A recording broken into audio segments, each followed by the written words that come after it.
వాగర్ధావివ సంపృక్తౌ వాగర్ధ ప్రతిపత్తయే పితరౌ వందే పార్వతీ పరమేశ్వరౌ. కరలగ్న మృగః కరీంద్రభంగో ఘనశార్దూల విఖండనోస్తజంతుః గిరిశో విశదాకృతిశ్చ చేతకుహరీ పంచముఖౌస్తి మే కుతోభీః అంటారు. శంకరాచార్యుల వారు శివానంద లహరిలో చేసినటువంటి ప్రతి శ్లోకం కేవలం ఈశ్వరుడిని చేసినటువంటి స్తుతిపాఠం కాదు. ఒక్కొక్క శ్లోకం ఒక్కొక్కసారి 3-4 రకాలైనటువంటి అర్థాలని ప్రతిపాదన చేస్తుంది. ఒక్కొక్కసారి పైకి ఒకలా కనపడుతుంది, లోపల శంకరుణ్ణి స్తోత్రం చేసినట్టు ఉంటుంది. 3వ స్థాయిలో మనందరికీ కూడా గోప్యంగా శంకరాచార్యుల వారు జగద్గురు స్థాయిలో ఏదో ఒక గొప్ప సందేశాన్ని ఇస్తూ ఉంటారు. అందులో అసలు ఆయన కవితా వైభవం అద్భుతం.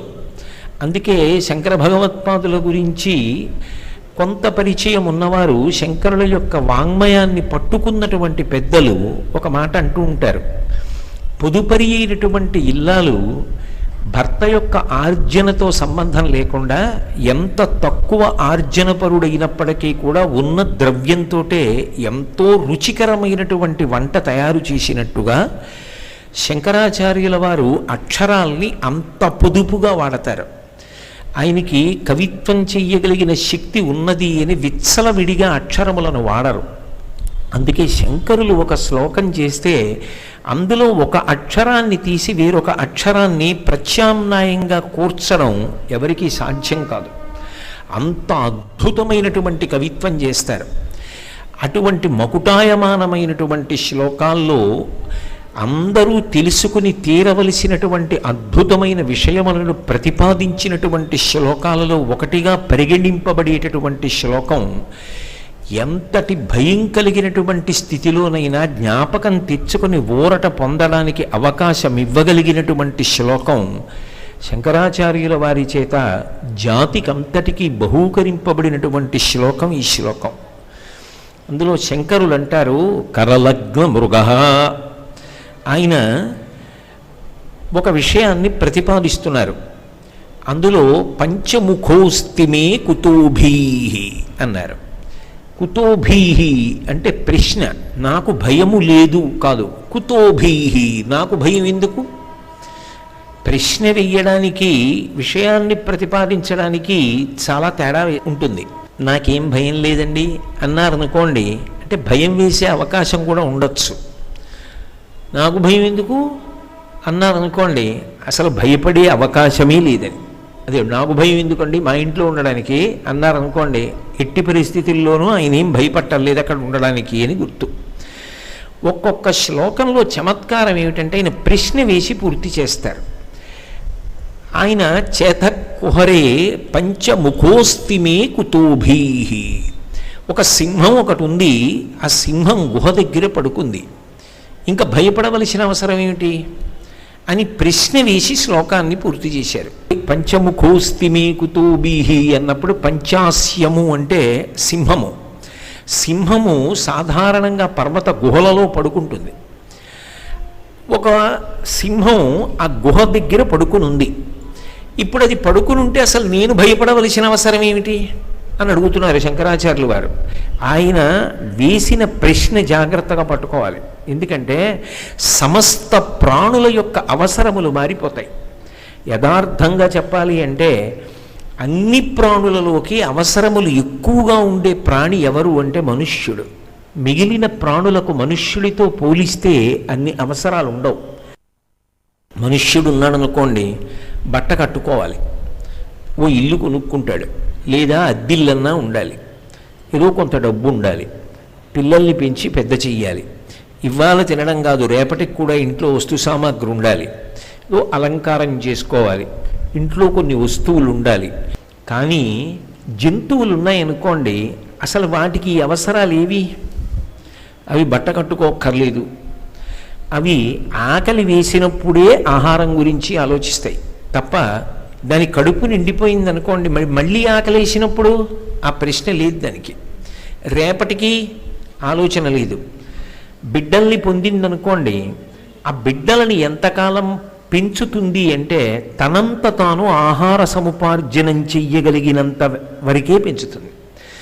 తన బిడ్డ తనంత తాను ఆహారాన్ని సంపాదించుకోగలదు అని నమ్మిందనుకోండి, ఇంకా ఆ బిడ్డ వెంటపడి దానిని తాను రక్షించాలని, దాని బిడ్డల్ని తాను రక్షించాలని, 7 తరాలకి సరిపడ సంపాదించి ఎక్కడో దాచాలని దానికి గొడవ లేదు. అన్నింటినీ మించి డబ్బు సంపాదన, డబ్బు దాచడం అన్న దరిద్రం అసలు జంతువులకి లేదు. వాటితో పోలిస్తే మనుష్యుల యొక్క అవసరములు చాలా ఎక్కువగా ఉంటాయి. అందరికీ ఉండేటటువంటి సహజమైనటువంటిది మాత్రం ఒకటి ఉంది, అన్ని ప్రాణులకు ఉంటుంది. అది ఏది అంటే భయం. ఏదో ఒక భయం లేకుండా ఎవరు ఉండడు. ఏదో ఒకదానికి భయం. అన్నీ ఉన్నాయి కదండి, దేనికి భయం అంటే అందుకే భయం అండి అంటాడు. అంటే దేనికంటే అన్నీ ఉన్నాయి కదా, పోతే అది భయం. లేనివాడికి ఎప్పటికీ రాదేమోనని భయం. పోన్లేండి మీవి ఎక్కడికి పోవు అంటే నేను పోతే అని ఒక భయం. భాగవతంలో హిరణ్యకశిపుడు ఒక అద్భుతమైనటువంటి వేదాంతపరమైన పద్యం ఒకటి చెప్తాడు. మరదలతో మాట్లాడుతూ, నిరాధార నివిష్టపాంధుల క్రియం సంసార సంచారుల్ ఒత్తురు కూడి విత్తురు సదా సంగంబులీదొక్కచో శురుల్ పూగిడి త్రోవ పూజను భవత్సురుండు తల్లి మహాశూరుండాతడు తద్వియోగమునకున్ శోకింప నీకీటికిన్. ఎందుకమ్మా బెంగపెట్టుకుంటావు? ఈ లోకంలో ఇదొక విచిత్రం. అందరూ వస్తూ ఉంటారు. నిరాగార నివిష్ట పాంధుల క్రియం సంసార సంచారులు ఒత్తురు. వేసవికాలంలో చలివేంద్రాలు పెడతారు. దాహం వేసినప్పుడు అటువైపు నుంచి వచ్చేవాడు ఇటువైపు నుంచి వచ్చేవాడు చలివేంద్రం దగ్గర కలుసుకుంటాడు. కలుసుకుని ఆ చలివేంద్రం దగ్గర ఇచ్చిన మజ్జిగో నిమ్మరసంతో కూడుకున్న నీళ్ళు ఇద్దరూ తాగుతారు. తలపాగాలు విప్పి మీరెక్కడి నుంచి వస్తున్నారంటాడు. ఆయన అటువైపు నుంచి వస్తున్నాడు. మీరెటు నుంచి వస్తున్నారు? ఇటువైపు నుంచి. ఇద్దరూ మంచినీళ్లు తాగి ఒక్క గడియ ఆ పందిరి కింద కూర్చుంటారు. అటువైపు అయితే రహదారి బాగానే ఉందా అంటే బాగుందండి, ఏమి ఇబ్బంది లేదు. ఇటు బాగానే ఉంది, ఇబ్బంది లేదు. ఇద్దరూ మాట్లాడుకుంటారు. ఇద్దరూ ఒకరినొకరు కలుసుకున్నందుకు సంతోషపడతారు. ఏదో కాసేపు కాలక్షేపం అంటే వాళ్ళిద్దరూ కలిసి అలా ఉండిపోతారు ఆ జీవితాంతం. నీళ్లు తాగడానికి వచ్చారు, కాసేపు మాట్లాడుకున్నారు. అటు వెళ్ళేవాడు అటు వెళ్ళిపోతాడు, ఇటు వెళ్ళేవాడు ఇటు వెళ్ళిపోతాడు. జీవులు కూడా అంతే. ఎక్కడో పుట్టాడు, ఎవరినో భార్యగా స్వీకరించాడు. ఇద్దరూ కలిసి కొంతకాలం సంసారం చేస్తారు. ఆ తర్వాత ఆయన ముందో ఆవిడ ముందో ఏ జీవుడు ఎటువైపు వెళ్ళిపోవాలో అటువైపుకి వెళ్ళిపోతాడు. అంతే, ప్రారబ్ధ కర్మను అనుసరించి వెళ్ళిపోతారు. కాబట్టి అమ్మ, ఇది లోకంలో చాలా సహజమైన విషయం. దానికి ఏడవడం ఎందుకు? మచ్చిక వీరికెల్ల బహుమాత్రము చోద్యము దేహి పుట్టుచున్ చచ్చుచురుండ చూచెదరు తా సామకమానెడు వారి భంగి ఈ చచ్చిన వానికెచ్చదెనిదెక్కడి చోద్యము ఎచ్చట నుండి వచ్చెనో అచటికి పోవుట నైజము ప్రాణికోటికి. రాక్షస వేదాంతం అంటే అలా ఉంటుంది. చెప్పడానికి పనికొస్తుంది, అనుష్ఠానానికి పనికిరాదు వాళ్ళకి. కానీ చెప్పినప్పుడు మాత్రం ఎంత అద్భుతంగా చెప్పాడో. అసలు చాలా ఆశ్చర్యకరమైన విషయం ఏమిటంటే, చచ్చిపోయిన శవాన్ని చూసి బతికున్నవాడు ఏడుస్తాడు. వాడు చేతకాక చచ్చిపోయినట్టు, వీడు ఎప్పటికీ బతికుండిపోయేటట్టు. వీడు వెళ్ళిపోడా? ఎచ్చట నుండి వచ్చనచ్చటికి పోవుట నైజము ప్రాణికోటికి. ఎక్కడి నుంచో వచ్చాడు అమ్మ కడుపులోకి, అక్కడికి మళ్ళీ వెళ్ళిపోతాడు. దానికి పెద్ద అల్లరి ఏమిటంటాడు. కానీ మా తాతగారు వెళ్ళిపోయారు, మా ముత్తాతగారు వెళ్ళిపోయారు, వెళ్ళిపోతున్నారు ప్రాణులు తెలుసు, అయినా సరే నేను వెళ్ళకూడదు అనేటటువంటి భ్రాంతి చేత ఈ శరీరం ఉండిపోవాలనేటటువంటి బెంగ ఒకటి లోపల ఉండి, ఎక్కడ శరీరం పడిపోతుందో, ఎక్కడ మృత్యు వస్తుందో అని ఒక భయం. ఈ భయం అన్నది ఉందే, ఇది మాత్రం సమస్త ప్రాణులకు సమానం. ఇందులో మినహాయింపు లేదు. అవసరాల విషయంలో మినహాయింపులు ఉంటాయేమో కానీ భయం విషయంలో మినహాయింపు ఏ ప్రాణికి లేదు. ఆఖరికి చీమ అవనివ్వండి, చిన్న పుల్ల అడ్డు పెట్టారనుకోండి, గబగబా వెనక్కి తిరిగి ఇంకో వైపు వెళ్ళిపోతుంది. దానికి భయం, ఏమైనా చేస్తాడేమోనని. అందరి మధ్యలో నడవదు, గోడవారంబట నడుస్తుంది, తొక్కేస్తాడేమోనని భయం ప్రతి ప్రాణికి ఉంటుంది. శంకరులు అంటున్నారు, కుతోభీహి. అసలు భయం ఎందుకు? ఆ మాట వేయగానే ఆ శ్లోకం గురించి మనకు అనుమానం వస్తుందా రాదా? అదేమిట్రా, సమస్త జగత్తు భయంతో చచ్చిపోతూ ఉంటే ఈయన భయం ఎందుకంటారేంటి? నాకు భయం లేదు, భయపడవలసిన అవసరం లేదంటారేమిటి? ఈయన దేనికి భయపడకుండా ఉండగలుగుతున్నారు? అదేదో తెలుసుకుంటే మనము ఉండొచ్చుగా హాయిగా. అంటే ఆయన ఓ చమత్కారం చేశారు శ్లోకంలో. ఒక పెద్ద అరణ్యం ఉందనుకోండి, అరణ్యంలో ఎప్పుడూ భయమే. ఒక కోడి ఉందనుకోండి, పిల్లి తింటుంది, కుక్క తింటుంది, గద్ద తింటుంది, అన్నీ తినేస్తాయి దాన్ని. ఒక పిల్లి ఉందనుకోండి, నక్క తినేస్తుంది. నక్కు ఉందనుకోండి, తోడేలు తినేస్తుంది. తోడేలు ఉందనుకోండి, పెద్ద పులి తినేస్తుంది. పెద్ద పులి ఉందనుకోండి, సింహం తినేస్తుంది. ఏనుగు ఉందనుకోండి, ఆకులు తినేస్తుంది. ఏనుగుని సింహం తినేస్తుంది. సింహాన్ని ఏమీ తిందాం. ఎందుకనంటే అది మృగరాజు. సింహాన్ని చంపేది మాత్రం ఇంకేం ఉండదు. అన్నీ అరణ్యంలో సాధారణంగా గుహలో దూరుతూ ఉంటాయి, అది వాటికి అలవాటు. ఎందుకంటే నిరంతర భయం. వర్షం వచ్చిందనుకోండి, చటుక్కున గుహలో దూరుతాయి, ఎందుకంటే తడిసిపోతామని ఒక భయం. అందుకని గుహల్లోకి వెళ్ళిపోతాయి. ఇది శంకరుడు చెప్తున్న మాట, నేను చెప్తున్న మాట కాదు. చేత కుహరే, కుహరం అంటే గుహ, గుహలోకి దూరుతూ ఉంటాయి. ఎందుకనంటే రక్షించుకోవాలి. ఎండొస్తోంది, వానొస్తోంది, అమ్మో క్రూరమైనటువంటి ప్రాణి అలా వెడుతోంది, నేను కనపడకుండా దాక్కోవాలి, అందుకని గుహలోకి వెళ్ళిపోతూ ఉంటాయి. అది భయానికి గుర్తు. శంకర భగవత్పాదులు అంటున్నారు, ఒక్కదానికి మాత్రం భయం లేదు.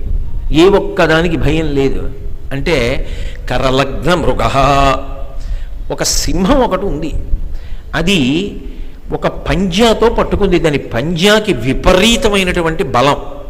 ఆ పంజాతో ఒక జింకని పట్టుకుంది. కరలగ్న మృగ కరీంద్ర భంగో, అది అప్పుడే ఒక భద్రగజాన్ని ఒక దాన్ని ఎగిరి కుంభస్థలం మీద కూర్చుని కొట్టి కుంభస్థలాన్ని చీల్చి అందులో ఉన్న మాంసం తిని గోళ్ళకి ఆ మాంసం అంటుకుంటే తిరిగి వచ్చింది. అందుకని కరీంద్ర భంగో, అది ఏనుగుని చంపేసింది. ఘనశార్దూల విఖండనోస్త జంతు, అది అలా వచ్చేటప్పుడు ఒక పెద్ద పులి కనపడింది దానికి, దాన్ని ముక్క ముక్కల కింద కొట్టేసింది ఆ సింహం. విఖండనోస్త జంతు. అంతేకాదు, అది ఇంతకుముందు ఎన్నో జంతువుల్ని తినేసింది అరణ్యంలోకి, అవన్నీ దానిలోకి వెళ్ళిపోయి ఆ జంతువులే దాని బలంగా మారిపోయి ఇన్ని జంతువుల్ని తిందది. దాన్ని తినేది మాత్రం లేదు. ఎందుకనంటే అది సింహం, అన్నిటినీ అది తింటుంది, అన్నీ దాన్ని చూసి భయపడతాయి. అది గుహ ముందు కూర్చుందనుకోండి, రెండు కాళ్ళు చాపుకుని కూర్చుంటుంది. అది కూడా ఎలా? విషదాకృతిశ్చా, తెల్లసింహం బాగా నోరు తెరిచి నాలుక బయటికి చాపి ఊపుతూ కూర్చుంది. ఇప్పుడు అసలు పొరపాటున దాని చూపులో పడతామేమో అని చెప్పి అటుగా ఏ జంతువు వెళ్ళదు. దాని చూపు ఎంత దూరం ప్రసరించే అవకాశం ఉంటుందో అంత దూరం వెళ్ళదు. అది ఎక్కడ కూర్చుంది? గిరిశో, ఏదో భూమి మీద ఉన్నటువంటి ఓ బొరియలో కూర్చుంటే ఎత్తు మీద ఉన్నాను కదా ఎలా కనపడతాననుకోవచ్చు, అదే ఎత్తు మీద కూర్చుంది. అది పర్వత శిఖరం మీద కూర్చుంది. పర్వత శిఖరంలో గుహ ముందు కూర్చుంది. నిజంగా సింహాలు కూర్చునే తీరు అలా ఉంటుంది. అవి రెండు కాళ్ళు ముందుకు చాపి కూర్చుంటాయి. కూర్చుంటే దానికి విచిత్రం ఏమిటంటే నడుము సన్నగా ఉంటుంది, డొక్కలు అదురుతూ ఉంటాయి. ఒక్క ముఖం మాత్రం చాలా విశాలంగా ఉంటుంది. అందులో జంతువులకి సంబంధించినంత వరకు మాత్రం మగవాటిదే అందం. ఎందుచేత అంటే కోడి పుంజ అందంగా ఉంటుందా, కోడి పెట్ట అందంగా ఉంటుందా? సింహం అందంగా ఉంటుందా, సింగం అందంగా ఉంటుందా? అంటే మగసింహానికి జూలు ఉంటుంది, పెద్ద జూలుతో ముఖం మాత్రం వెడల్పుగా ఉంటుంది. అందుకని విషదాకృతిశ్చ, అది తెల్లసింహం, కాంతులీనుతోంది. ఆ పర్వతం మీద ఓ గుహ ఉంది, ఆ గుహ ముందుకొచ్చి కూర్చుంది. అది ఆ శిఖరం మీద కూర్చుని ఇలా చుట్టూ చూస్తోంది. చూస్తూ నాలుక బయట పెట్టి ఉంది. అలా ఓ సింహం కూర్చుని ఉంటే ఆ గుహ లోపల దాని పిల్ల ఒకటి ఉందనుకోండి, ఆ సింహం పిల్ల ఉంది. ఇంకా తల్లి సింహం వేటాడినట్టు వేటాడటం దానికి రాదు అనుకోండి. అందాక చిన్నపిల్ల కదా, అది పెద్ద పుల్లని ఎక్కడ చంపుతుంది ఇంకాను. కానీ అది భయపడవలసిన అవసరం ఏమైనా ఉందా? లేదు. ఎందుకు లేదు? ఎదురుగుండా సింహం కూర్చుంది.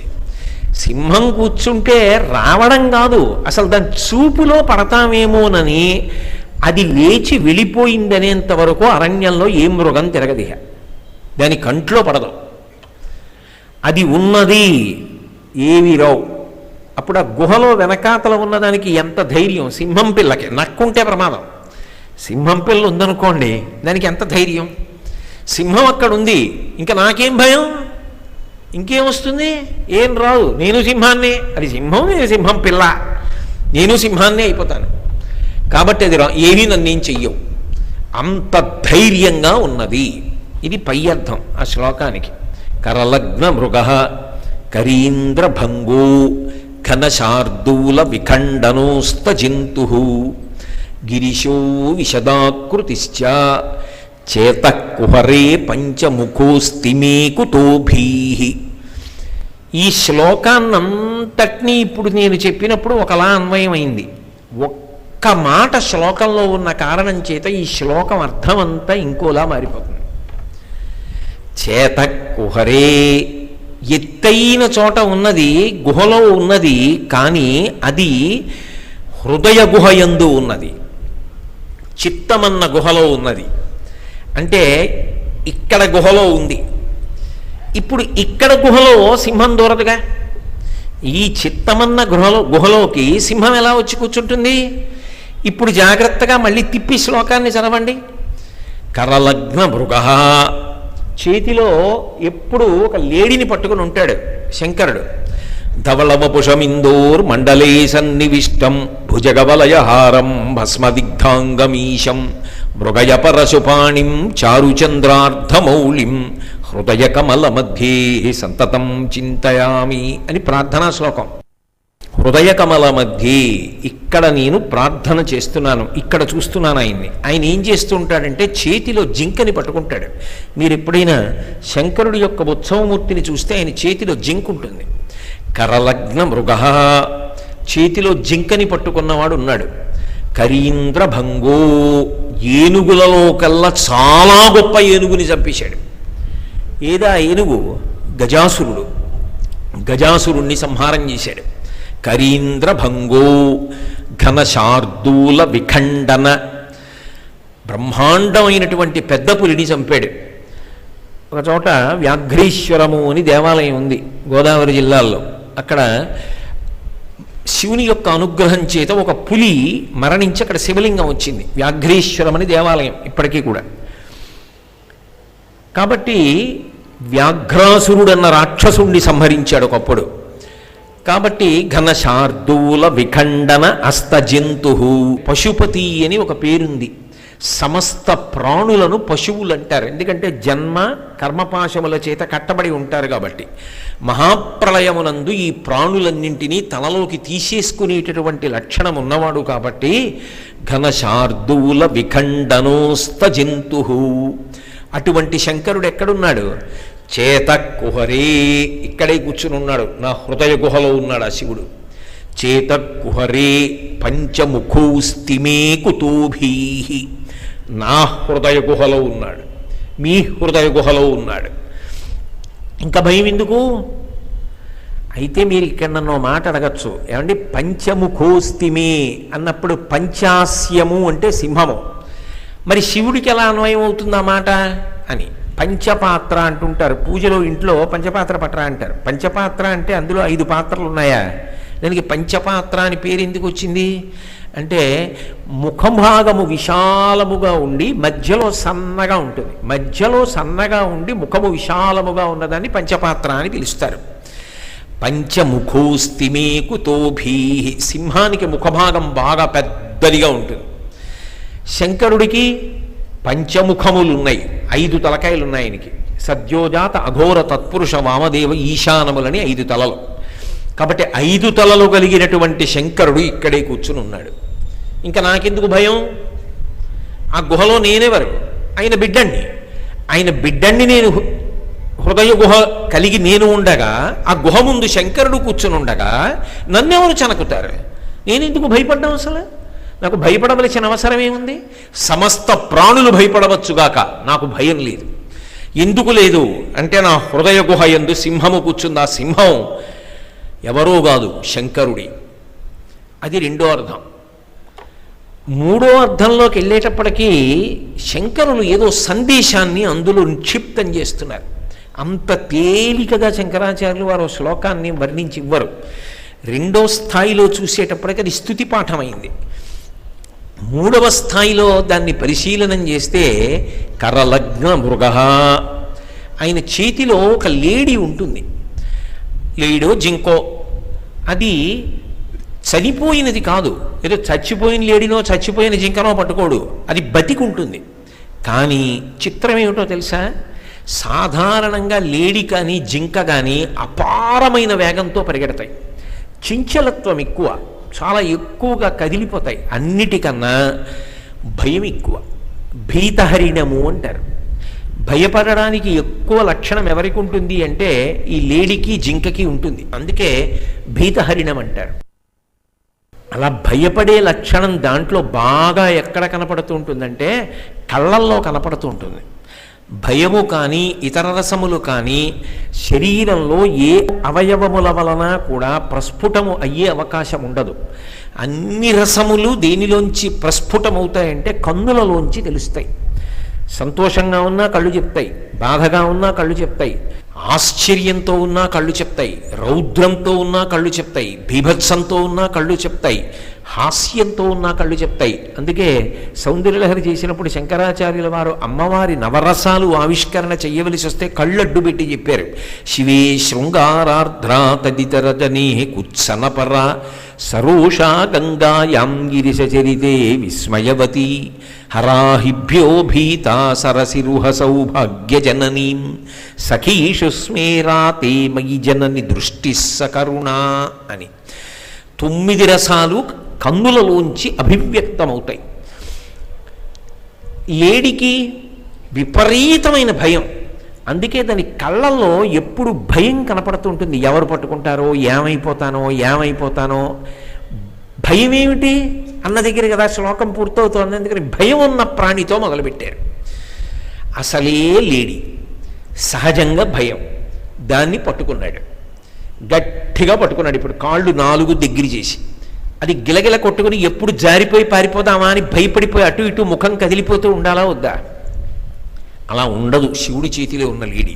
మీరు ఎప్పుడైనా జాగ్రత్తగా చూడండి, అది అలా ఉండదు సరికదా. ఇలా పట్టుకుంటే తల అటువైపో ఇటువైపో తిప్పదు. అది ఇలా ఆయన పట్టుకున్నాడు అనుకోండి, అది తల ఇటు తిప్పుతుంది, ఇటు తిప్పి శివుడి వంక చూస్తూ ఉంటుంది. శివుడి వంక చూస్తూ బాగా దగ్గరగా చూస్తోంది కదా. ఇటు నుంచి పార్వతీదేవి ఎంత దగ్గరగా ఆయన్ని చూసుకుంటుందో ఇటు నుంచి అంత దగ్గరగా ఆ లేడి చూస్తూ ఉంటుంది. శంకరుడి యొక్క అందాన్ని చూస్తూ ఉంటుంది. అబ్బా ఏమందగాడినా, ఆయనంతటి అందగాడు లోకంలో లేడి. కృత శరీరం తం అతిమన్మథరూపిణం ఘృత రీతి ఘనీభూతం సచ్చిదానంద విగ్రహం శివానందలహరి.